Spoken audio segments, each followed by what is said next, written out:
Que a graça de Jesus esteja sobre a tua vida. Vamos para o resumo do capítulo 14 do livro de Levítico. Para entendermos o contexto histórico em Levítico 14, situa-se no período do Êxodo, quando os israelitas estavam lá no deserto, sob a liderança de Moisés.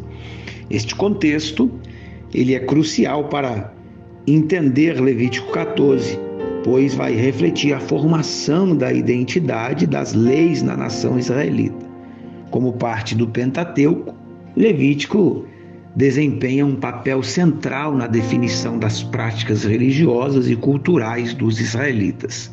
Neste período aqui, a santidade e a pureza eram fundamentais para a presença contínua de Deus entre o seu povo.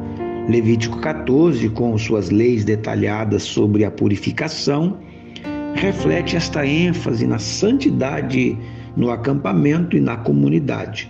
As leis não eram meros rituais, elas representavam uma relação sagrada entre Deus e Israel.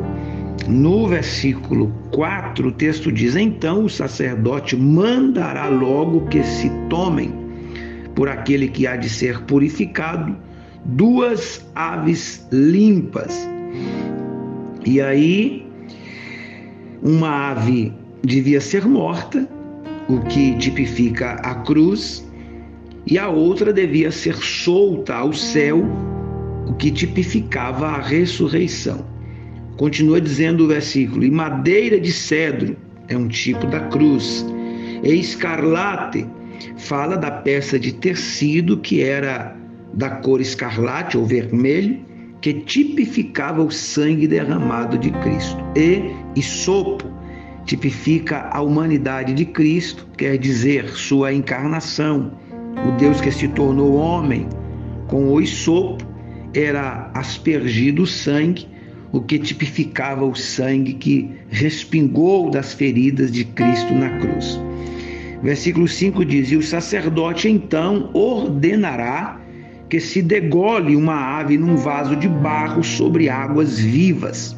Aqui, o vaso de barro fala da humanidade de Cristo, como o hisopo, e as águas vivas simbolizam a palavra de Deus. Jesus era e é a palavra vivente.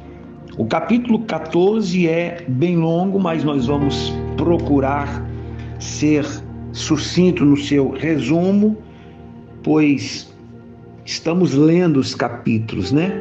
Então a gente está vendo tudo aqui, todas estas ordenanças e leis. Vamos para o versículo 45 e a gente termina aqui. Diz o versículo 44 e 45: então o sacerdote entrará e examinará, e se parecer ter-se estendido a praga na casa, lepra maligna há na casa, imunda está. Se derrubará, portanto, a casa, as suas pedras e as suas madeiras, como também todo o barro da casa, e se levará para fora da cidade a um lugar imundo. Ao aplicar o tipo à atualidade, e na realidade a igreja em todos os tempos, devemos concluir que, se uma fraternidade ou denominação deixou os caminhos do Senhor e foi em outra direção, houve uma destruição na pureza dessa casa em particular. A casa, mesmo que continue a existir e floresça segundo as normas do mundo, no que concerne a Deus não existe mais.